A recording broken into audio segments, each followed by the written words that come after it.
শ্ৰীমদ ভাগৱত গীতাৰ সপ্তম অধ্যায়, যিটোক আমি জ্ঞান বিজ্ঞান যুগ বুলি ক'ব পাৰোঁ।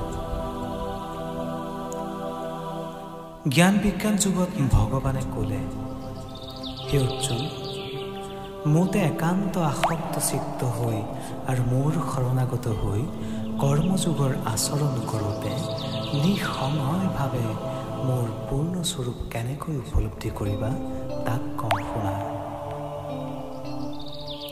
হে অৰ্জুন, মই তোমাক এতিয়া জ্ঞান আৰু বিজ্ঞানৰ বিষয়ে সকলো কথা বিশেষভাৱে বুজাম, যিখিনি জানিলে এই সংসাৰত তোমাৰ আৰু একো জানিবলগীয়া বিষয় বাকী নাথাকিব। হাজাৰ হাজাৰ মানুহৰ ভিতৰত কোনোবা এজনেহে সিদ্ধি লাভৰ কাৰণে যত্ন কৰে, আকৌ যত্ন কৰা সকলৰ ভিতৰতো কোনোবা এজনেহে মোক যথাৰ্থৰূপে বুজি পায়, এইবুলি ভগৱান শ্ৰীকৃষ্ণই অৰ্জুনক কৈছিল। ক্ষিতি, অপ, তেজ, মৰুত, ব্যোম, মন, বুদ্ধি, অহংকাৰ, এই 8 ভেদ হৈছে মোৰ ঐশ্বৰিক মায়া শক্তিৰ ভেদ। এই 8 ভেদ অপৰা প্ৰকৃতিৰ অৰ্থাৎ নিকৃষ্টা। ইয়াৰ বাহিৰে মোৰ আৰু এবিধ পৰা অৰ্থাৎ শ্ৰেষ্ঠা প্ৰকৃতিৰ আছে, সি জীৱস্বৰূপ। সেই মহাবাহু, সেই জীৱস্বৰূপা প্ৰকৃতিৰ দ্বাৰা এই জগত ধৃত হৈছে।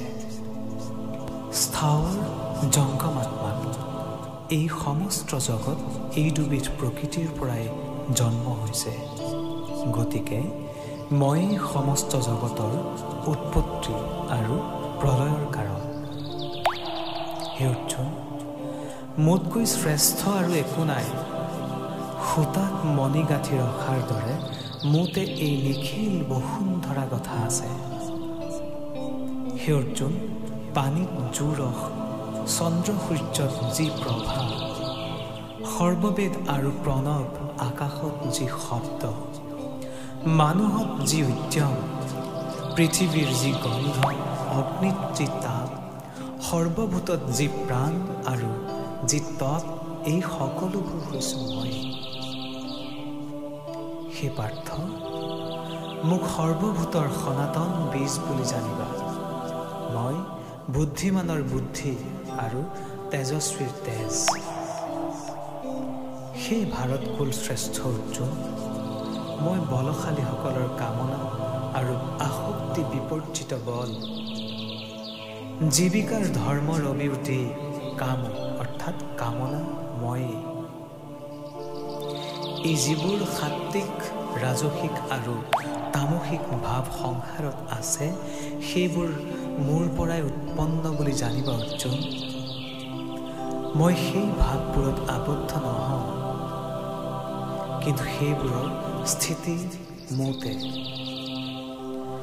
সমস্ত জগত এই এবিধ গুণময় ভাৱৰ দ্বাৰা মোহগ্ৰস্ত হৈ আছে। এই 3 গুণাত্মক পদাৰ্থবোৰৰ ওপৰতো যে মই অব্যয় পৰমাত্মা আছোঁ, সেই সত্যটো মানুহে নাজানে। মোৰ এই ত্ৰিগুণাত্মক আলৌকিক মায়া নিতান্ত দূৰতিক্ৰম্য সঁচা, কিন্তু যি একান্তভাৱে মোক আশ্ৰয় কৰে, সি এই মায়াক অতিক্ৰম কৰিব পাৰে।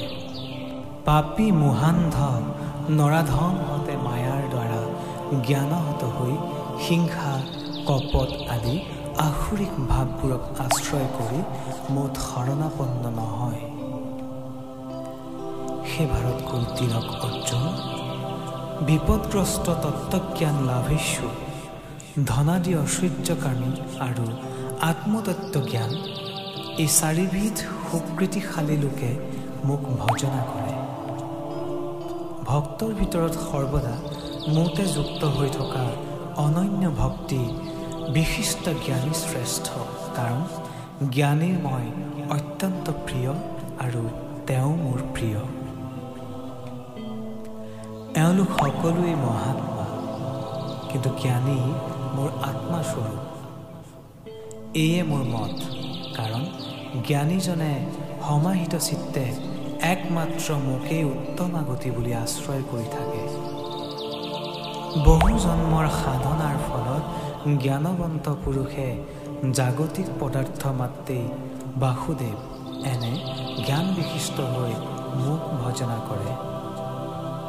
এনে মহাত্মা দুৰ্লভ।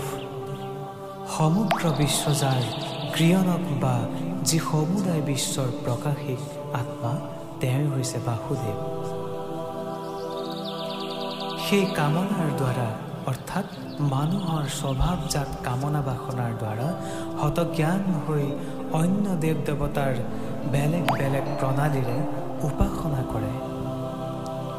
যি ভক্তই শ্ৰদ্ধা সহকাৰে যি মূৰ্তিত অৰ্চনা কৰিবলৈ ইচ্ছা কৰে, মই সেই ভক্তৰ সেই মূৰ্তিতে অচলা ভক্তি প্ৰদান কৰোঁ।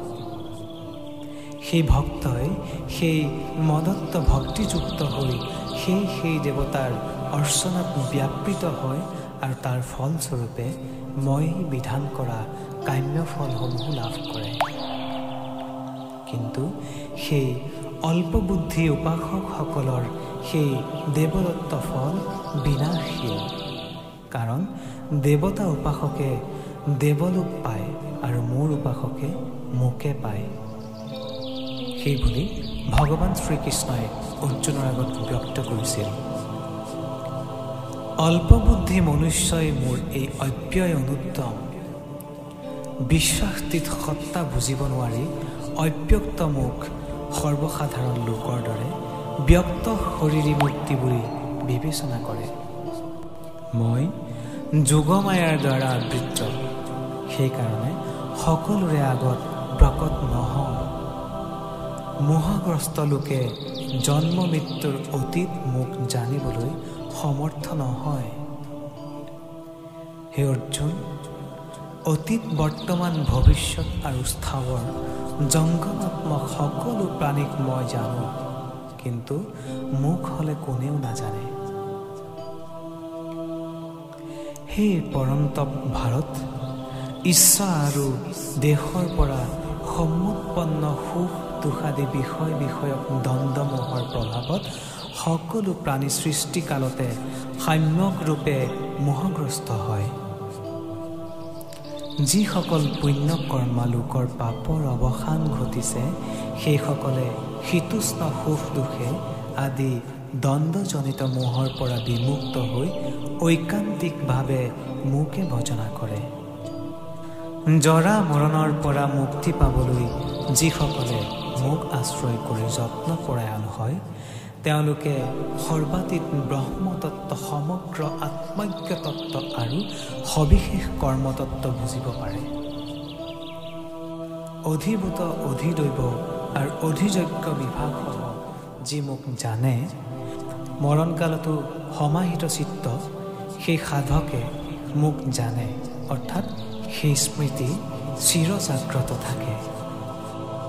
এইদৰেই গীতাৰ ৭ম অধ্যায়ত ভগৱান শ্ৰীকৃষ্ণই অৰ্জুনৰ আগত জ্ঞান বিজ্ঞান যোগৰ বৰ্ণনা দাঙি ধৰিছিল।